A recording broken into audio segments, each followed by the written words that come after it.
The Knicks postgame show is presented by Tri-State Audi. Visit your Tri-State area Audi dealer today. What a game tonight at MSG. Karl Anthony Towns, 46. Down 22 late in the third. It came down to the wires. The Knicks came all the way back. After 3 Kobe White free throws, Knicks down 1. Jalen Brunson for the win. Oh, heartbreak. How did that not go in? And the Bulls hold on to beat the Knicks. 124 to 123. Knicks are down 90-68, Wally. Down 22 with like 3:50 to go in the third. They go on a 17-0 run, back and forth in the fourth quarter. Jalen Brunson with the game in his hands, and it looked like it was good. How did that not go in? I don't know. Some movies have alternate endings. That's not the way it was supposed to end if you're a Knicks fan at the Garden. What an outstanding basketball game. Just the Knicks poured their hearts out on a back-to-back to get themselves back into that game. Give the Bulls and Zach LaVine a lot of credit. That team came in ready to play. I will say this, though. As an NBA player, the best thing about playing an 82-game schedule and being in the NBA is there's going to be no sleep tonight. You're going to be replaying plays in your head about what happened and what you could have done to get that win. You got one rest day tomorrow, and you get to lace them up and play again on Friday. And the Knicks have to be ready to go because they need to win basketball games. They can't put themselves in this position where it comes down to the end like that. They have to play better, and they know the recipe on the defensive end of the floor and stop teams if they want to win basketball games. It's been drilled into us, especially with this coach. No lead is safe. Yeah. But it looks like the Knicks didn't have anything tonight. However, somehow they go on a 17-0 run late in the third and then make a game of it. They're down 22. We thought it was over. Well, but it was far from over. It was, and the Bulls play with a lot of pace, so they're going to give you possessions. They're going to let you get hot. And the Knicks, obviously, defensively, were locked down D in that third quarter. Karl Anthony Towns, what a display of basketball skill. I mean, the level of skill that he played with was just outstanding. Josh Hart, you knew once that crowd started to get involved, he was going to start making things happen. Mikal Bridges has been struggling a little bit from the three-point line. Hit one tonight, but his mid-range game has been as good as it gets. Karl Anthony Towns with the one-hand Statue of Liberty flush right down Broadway. Just a riveting third quarter. The fans were going nuts. The crowd was going crazy. Cameron Payne knocking down huge shots off the bench. Brunson was not in the game during the run. No, and that doesn't matter. And Jalen doesn't care. It's all about what's working, and that's what Tom Thibodeau is trying to figure out in this early part of the season. He's trying to figure out combinations that are going to work, combinations that he can trust in key moments. The Knicks did everything to give themselves a chance to win that basketball game. It came down to they could not get the stops that they needed. And then that foul, Josh Hart, at the end, it was close. I thought he just had his hand on the guy's lower back. And anytime you make any type of contact with a three-point shooter, the whistle is going to come out. I think it was the right call. Josh Hart did not argue it. See that left hand? The left hand goes on the lower back of Kobe White right there. And that's where the contact occurs. Kobe White kicks his legs out, tries to sell it. Knicks didn't have a challenge, but at the same time, that was a foul. Josh Hart knew it. Give Kobe White a ton of credit. It is not easy to step up there and make all 3 free throws when you are down 2. That is a big-time play by him to knock down all those free throws. And then Jalen Brunson had that final winning shot. And I'm with you. That thing should have gone in, but it just didn't. Knicks got to get ready for Friday. Important to point out that the Bulls are down 2, so Hart had to defend White there on that sequence, because if that 3 goes in, the Bulls are up 1. Right. As it is, he made 3 free throws after the foul. All right, fourth quarter after the Knicks are down by 5 after 3 after that great run to get back into it. It went back and forth. It was riveting basketball here at MSG in the final 12 minutes. Yeah, and the key was when LaVine and Giddey got back into the game. That's when the composure started for the Bulls. There's Josh Hart just dicing up Nick Vucevic, who was just getting sliced by Karl Anthony Towns all game. Karl Anthony Towns' skill level against these bigs is unbelievable. I said it in the pregame. Big shot maker is Zach LaVine. Not scared of the moment. He is a clutch player down the stretch. There's Karl Anthony Towns just making huge shots back and forth. Knicks take the lead. And then Jalen Brunson over an elite defender, Patrick Williams, continues to give the Knicks the 2-point lead that they needed. Up to here again after the Bulls continue to answer the bell. So here's the big play. The foul, it was in and out, almost a 4-point play. Josh Hart's trying to get any help from the Jumbotron, but it's just not happening. He made all 3 free throws. This shot was supposed to go in. It was well defended. They're guarding Jalen with a big, long defender. He had to float that shot a little higher up than I think he wanted, but boy, did he make a big-time effort to get a good look, and it just didn't fall. Heartbreak loss for the Knicks. By the way, the Knicks, 31 assists. 5 times this year they've had at least 30 assists. Last year for the whole year, only 10 times did they have at least 30 assists. As it is, they lose by 1. You see the rest of the numbers. Let us now bring in Monica McNutt. She can help call the game on the radio, ESPN New York. Monica, how is the blood pressure at this point? Or at least how was it down the stretch? You know, it was a cruel bounce. Tyler Murray, my radio partner, used the phrase spit out on the shot by Jalen Brunson here in the Garden. So that was super tough to see. But I will say this, and I think you guys can see in the frame. I'm going to get out of the way. I mean, listen, this is the commitment. And I think, Pidto and Wally, the idea of identity has been tossed around in conversation about this team here lately. And I would just counter that the identity is still very much a team that's going to fight. It's still a head coach that is going to prepare, if not over-prepare. It still is a captain who's going to lead his team in Jalen Brunson and make big-time plays down the stretch. He had scored 18 points at halftime, scored 6 monster points in that, or might have been 4, but had monster baskets in that fourth quarter. And this identity, the identity of this team is a team that is still growing and figuring it out. And so I thought that the comeback was very impressive as a collective. Lots of good things there. And, of course, the finish tonight doesn't quite fall in your favor. But you keep moving on. It's game 10.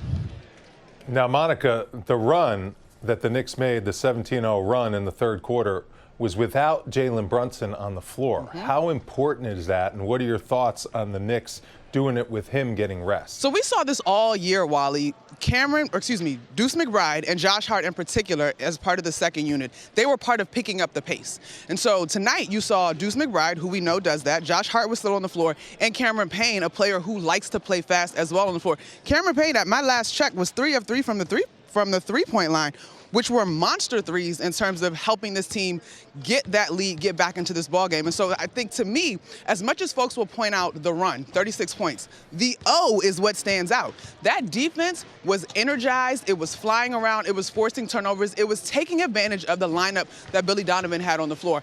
Obviously, things changed a little bit in the fourth quarter when you go back to Vucevic as well as Zach LaVine.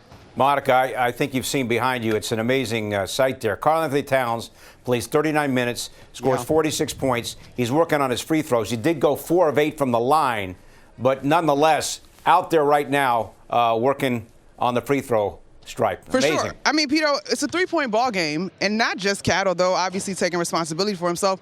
The team does leave 6 free throws on the table as a team, 12 of 18, right? And so the margins of victory are so small. But what I love overall tonight was the shot selection by Karl-Anthony Towns, understanding when to pull that 3 ball. I loved the rim rock plays, getting into the paint. Tonight was a tough night to have the assignment of guarding Nikola Vucevic, who also had a terrific game. And so I thought that was a premier battle, a new season high with that 46-point mark. The things that matter in terms of why Karl-Anthony Towns was brought to this team already are showing themselves. And the things that have room to grow, as we've heard this team say all season long, they will continue to grow and get better. It is just game 10. All right, Monica, good stuff as always. We'll talk to you on Friday night. Sounds good. How about Cat work on his free throws? I love it. That is outstanding. And that's a great mentality as a true pro. I mean, you have your best game of the season, and you know how important it is to make those free throws. And this is what elite athletes do. He shot 18 for 30. He'll remember the misses. Now, do you think he's thinking post-game, man, I missed 4 free throws? Yes. I don't care. I went for the 46. Yes. I missed the 4 free throws, and I got to work on that. The great players are perfectionists. If they shoot 9 for 10, all they do is lose sleep over the one they missed. He had 46 points, almost carried his team to a victory tonight. He knows those 4 free throws were important to not only his scoring total, but also the team's, which is ultimate and what matters. And he just knows that he's better than that. He's a career 85, 90% free throw shooter. And if he could have cashed in on those free throws, they could have won the game. He is his ultimate critic inside, and that's what the greats do. They go out there, it's a way to handle something that you didn't do well mentally as a pro.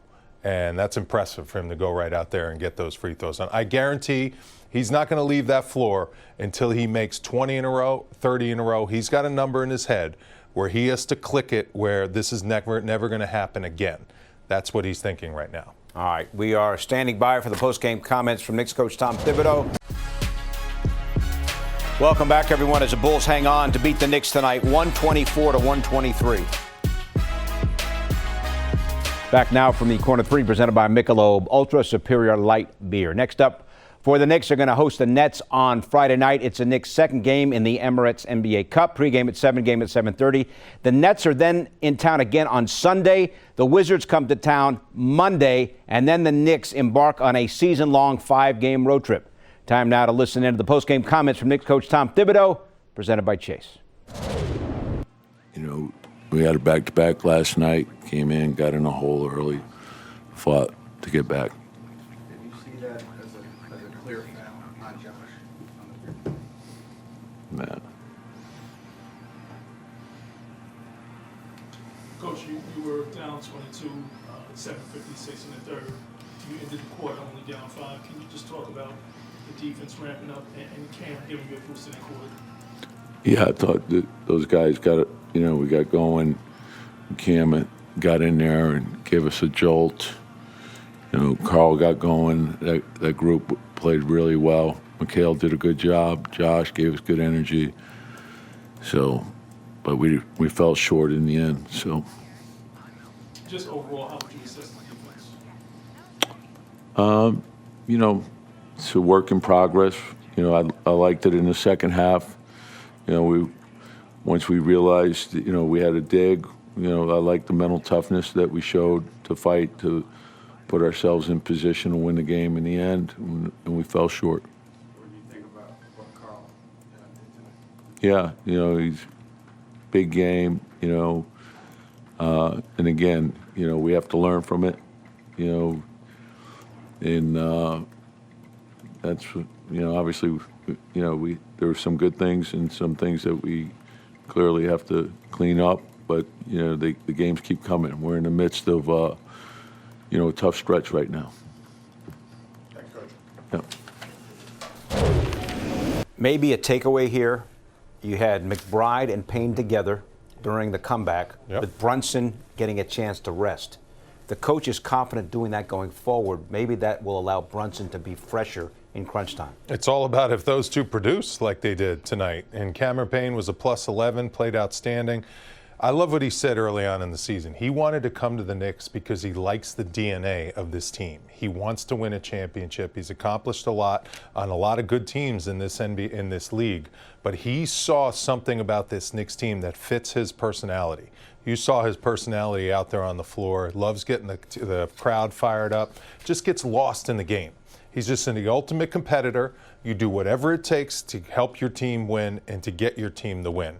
And when he was out there on the floor, he almost played the perfect game. He was outstanding defensively, knocked down huge shots, big momentum plays that really got the crowd into the game. So tonight, the bench was outstanding. Payne had 11 points. So Brunson, 18 points at the half, sits out most of the third while the Knicks are coming back, and then in crunch time, hit the two big shots, and then had the game in his hands, looked like it was going in to win the game, and it just popped out. Yeah, in my experience, you need your guard to take over in the last 5 minutes. It's just easier when you're a point guard. Karl Anthony Towns got him to that point where they had a chance to win the game, help them come back. There are going to be times where Karl takes the big shot. But Jalen Brunson, he's the closer for this Knicks team. And he made two huge plays at the end of the game that had the Knicks in position to win. And that's what he's here for. He's known as Mr. Clutch. He was always Mr. Clutch last year. He got himself going early on in this one. I mean, he was shooting the three really well. He was getting to his spots, knocking down his shots. You know, he's starting to figure things out. I think Jalen, these first 11 games of the season, he's been really assessing his new teammates and his team. And he's been making sure to get the ball in the right guy's hands and play like a pure point guard. Now, down the stretch, when he needs to make the big bucket, he came through tonight, and I think that was huge because there were a couple games early on in the season where the last 5 minutes the Knicks were in a nip-and-tuck game, and it was like, Jalen Brunson's going to take over like he always does. Knicks are going to win. I think it was against Atlanta on the road, and it was against Houston on the road. Tonight, he did what we're used to Jalen doing in crunch time, making those huge shots. That last one, it was a tough shot. I think it should have gone in. It didn't go in. You move on. You get ready for Brooklyn on Friday. On to the next. Yeah. All right, when we come back, the MSG 150, Kobe White, 3 key free throws, puts the Bulls up by 1 with 4 seconds to go, and they hang on to win by 1.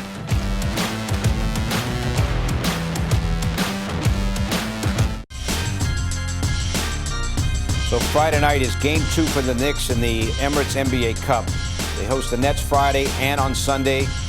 Friday pregame at 7, game at 7:30. You can also stream on the Gotham Sports app. Here's Mikal Bridges now in the postgame locker room. Okay, so that last shot, your vantage point, what did you see and what were you expecting? Well, everybody else saw the ball go in and then right back out. So, yeah, I thought it was cash. I know JB know what he does in crunch time and the shots he work on. And, I thought it was good. It was good. And then the ball came right back out. But good look for sure. What is this, like, is it demoralizing? Like, what does that feeling like when the ball doesn't go in that moment after the comeback that you guys had? Yeah, no, it hurts, especially as competitors and want to win all the time. But I think just, Coach came in and helped us talk to us just knowing that, you can learn from it, learn how we, battle back and, being down. And just kept fighting. So something you go take away from and learn. But, yeah, obviously we want to win and, for JB to make that last shot. But it's tough. But, we learn from it and get ready for the next game.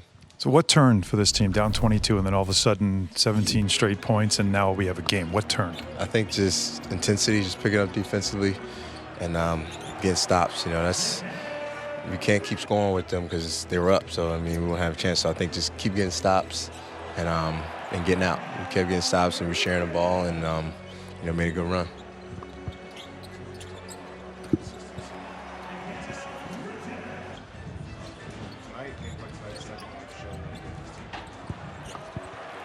Yeah, for sure. I think we came out just slow.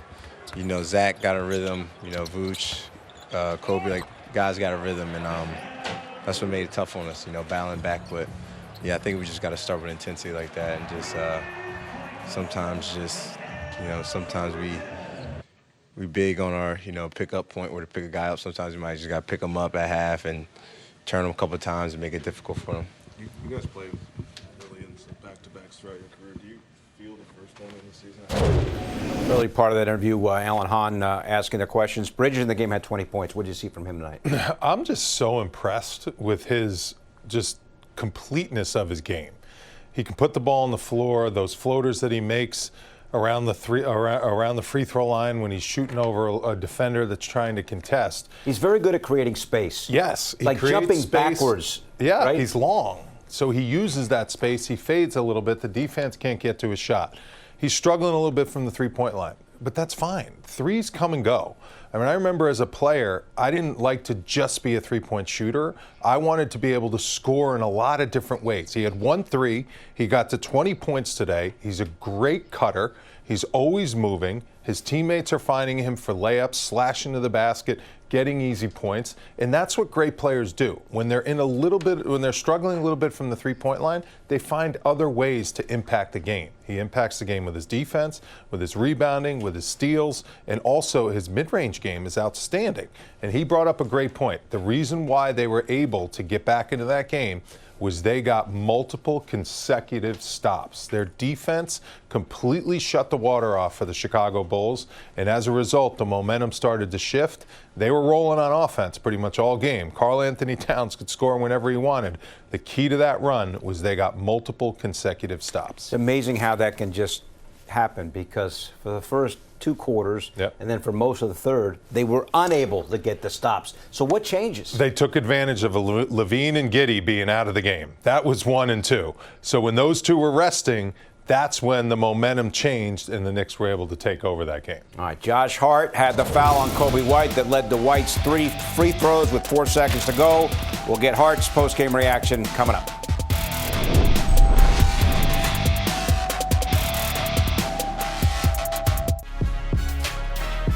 Game 2 of the NBA Cup for the Knicks. They're hosting the Nets Friday. Pre-game at 7, game at 7:30. 4 seconds to go. Josh Hart, a foul of Kobe White. White then had 3 free throws. The difference in the game.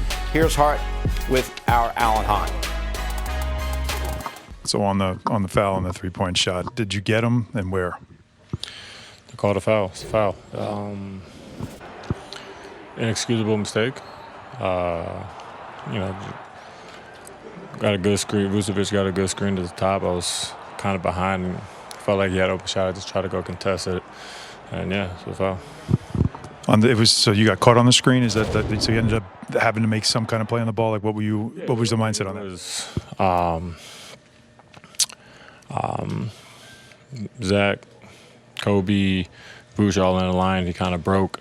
At that point, I can't be up into him because he's, by half court, so I got to kind of sag off a little bit. And then he just, broke for the ball. Like I said, Vuce, set a pretty good screen, so I'm behind, I'm trailing, then I'm just trying to go, try to contest the shot. When Jalen's shot is going up, are you looking at that thing like, okay, this can redeem, this can save me?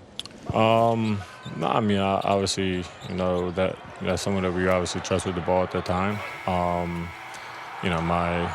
My thought process in all of those moments is just go try to, get in position for offensive rebound. So, it was a tough one.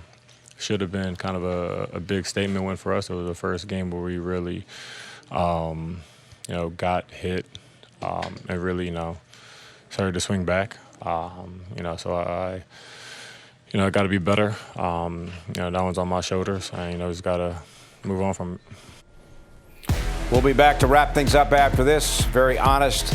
Josh Hart as always. Bulls hang on to win 124-123. All right, here's what's ahead for the Knicks. Nets Friday, Nets Sunday, Wizards Monday, and then a season-long 5-game road trip.